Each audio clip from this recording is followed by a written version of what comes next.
এটা ছিল আমার জন্য একটি স্বপ্নের প্রজেক্ট। তো অনন্য মামুন আপনারা সবাই জানেন, he is a very good director, everybody knows him. So যখন ওনার কাছ থেকে আমি জাহানারা করার প্রস্তাব পেলাম, আই ওয়াজ ভেরি এক্সাইটেড। মানে আমার খুবই ভালো লেগেছে যে আমি এমন একটা চরিত্রের জন্য এতদিন ওয়েট করছিলাম। আমার মনে হয়েছে সেই চরিত্রটি এটি। তো আমি সানন্দে রাজি হয়ে গেলাম।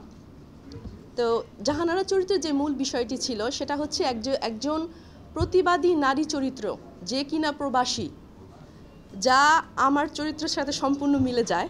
আমি একজন প্রবাসী নারী এবং দেশের যখন আমি বিপদ দেখি, অন্যায় দেখি, আমার নিজের মন কাঁদে। দেশের এই করোনার সময়, বন্যার সময় I try my best to help the country, ওই দেশে থেকেও। তো ওই দেশে আমার লেখাপড়া, পড়াশোনা, বড় হওয়া, কিন্তু তারপরে আমার মন সবসময় কিন্তু দেশেই পড়ে থাকে। তো যখন জাহানারার প্রস্তাবটি আমার কাছে এলো, তো আমি যখন রাজি হলাম, অল্প দিনের মধ্যেই কিন্তু আমাকে এখানে চলে আসতে হয়েছে। আসার 2 দিন পরে আমার শুটিং ছিল কুয়াকাটাতে। সেই ঢাকা থেকে Kuakata all the way at the end of Bangladesh. So journey by like 30 hours প্লেনে জার্নি করে এসে I had a jet lag, like আমি ঘুমাচ্ছি, উঠছি, বিকজ আমাদের বাংলাদেশের টাইম আর লস অ্যাঞ্জেলেসের টাইম তো এক না।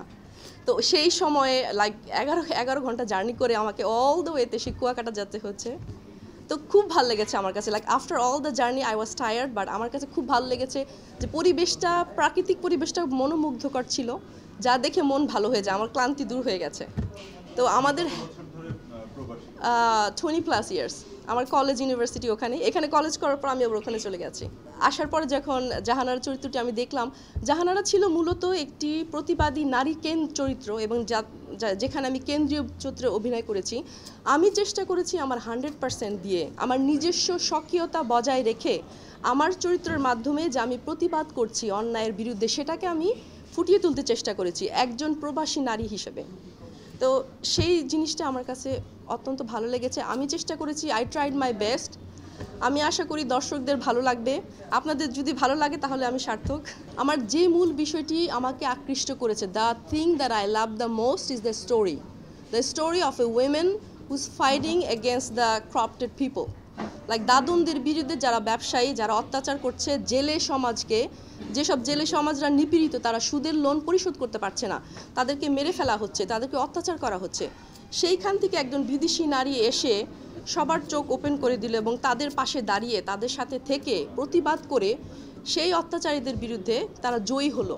সো এই বিষয়টা আমাকে খুবই ভালো মুগ্ধ করেছে। সো আমি চেষ্টা করেছি যে এই চরিত্রে আমি অবশ্যই আমার করা উচিত। আমি বলতে চাই এখানে ফেমিনিস্টের কিন্তু না, it's not like women is fighting, she is fighting with everybody, she is making everybody wake, মানে তোমরা জাগ্রত হও।